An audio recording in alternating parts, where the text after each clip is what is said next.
This clip is brought to you by SaveWithConrad.com.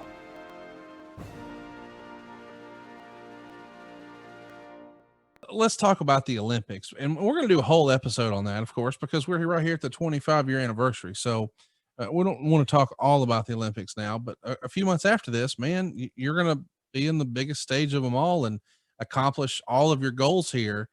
And you hold a big press conference afterwards. And of course, that's natural. That always happens. But you see Nancy in the crowd crying.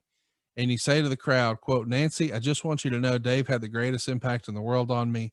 That one was for Dave too. I want to thank you for everything you did for me. And I especially want to thank your husband for helping me win the gold medal."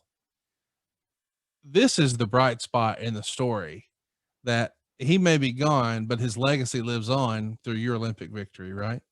Yes, I couldn't have done it without Dave or Nancy. I mean, those two are the most giving people in the world. What Dave did for me for my wrestling career, and how Nancy was able to continue to pay me while I competed during the Olympic trials in the Olympics.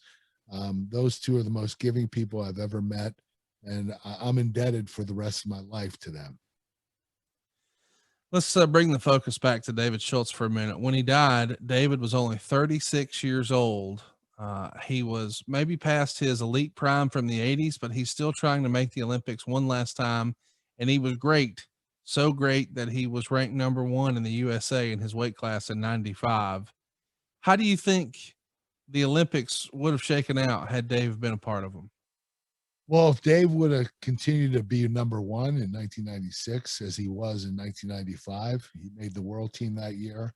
And in 1996, he was ranked number 1, but we still had the Olympic trials. If he would have won the trials, he definitely would have medaled. There's no doubt about that. That's our best weight class. It's our most competitive weight class, is the 163-pound weight class, right around that position, or that weight category. And Dave, whether it was Dave or Kenny Monday or whoever it was going to be, they were going to medal. So Dave was definitely one of the favorites. And if he would have made the team, he definitely would have medaled. To tell our just pro wrestling fans who are listening how important Mr. Schultz was to you, almost all of your gear was an homage to Dave Schultz. Can you explain that? Yes, my rookie year, I wore Dave Schultz's singlet, the one that they attributed to Dave after his death. It's the one he wore in the 1995 World Championships. It's the red and blue singlet with the American flag on the front. I wore it my rookie year, and that's the same singlet that Dave that they made in remembrance of Dave. So I did that in memory of Dave. Let's jump to some questions. We got a ton here. Roger wants to know, Kurt, did you see the film and what did you think of it? I thought the film was good. I thought it was really accurate, except for the innuendo that Mark might have been gay with John. That was just a little far-fetched. Yeah. And they did some things to build up drama. Another thing was John DuPont's mother was not alive when Foxcatcher started. So those two things are the only things. But other than that, it was pretty accurate. Umar wants to know, if Dave was alive when you decided to pursue a career in professional wrestling, what would he have said about it? Actually, Dave, he's a free spirit. He would have said, "Go get it, man. Make that money." That's Dave. Dave would have been 100% supportive of it. Definitely.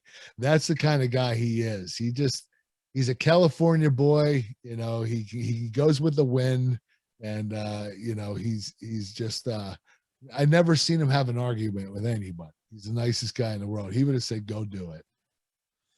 A wrestling historian wants to know, what was the best lesson Dave taught you? That you can never learn enough. That learning is never finished, not until the day you die. And I'm sure that that's the way Dave led his life. I'm sure he learned something new right before his death, because he was always learning. And I took his advice. You know, the only way you learn is by listening. And you know, you talking all the time, you're not going to learn anything. Right. You listening to somebody and taking their advice, That's how you learn. And that's what Dave taught me. Christian says, you've explained in an interview that whenever a tragedy happened to you, you would use that pain to fuel yourself into working harder.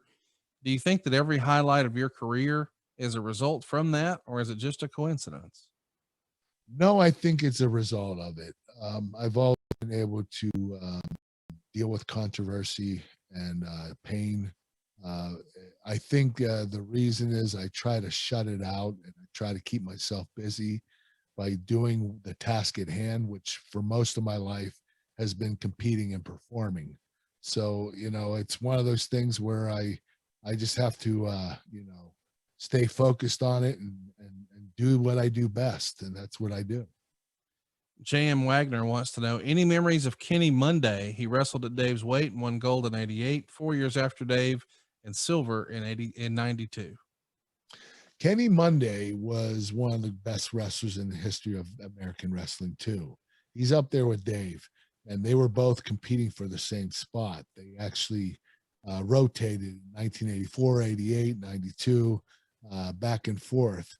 So both of them were exceptional wrestlers and two of the best wrestlers of all time. And Kenny was very special. He had a great talent. He was really quick. The Russians nicknamed him the Puma because he was like a cat. And him and Dave would have been the two favorites. Hey, it's Conrad Thompson. Thanks for checking out the podcast here on YouTube. Be sure to hit the subscribe button and the notifications bell so you get a notice anytime we upload some new content. And go save yourself some money right now. If you're in a 30-year loan or you have credit card debt, it's not a matter of if I can save you money. It's a matter of how much. Find out right now for free at SaveWithConrad.com.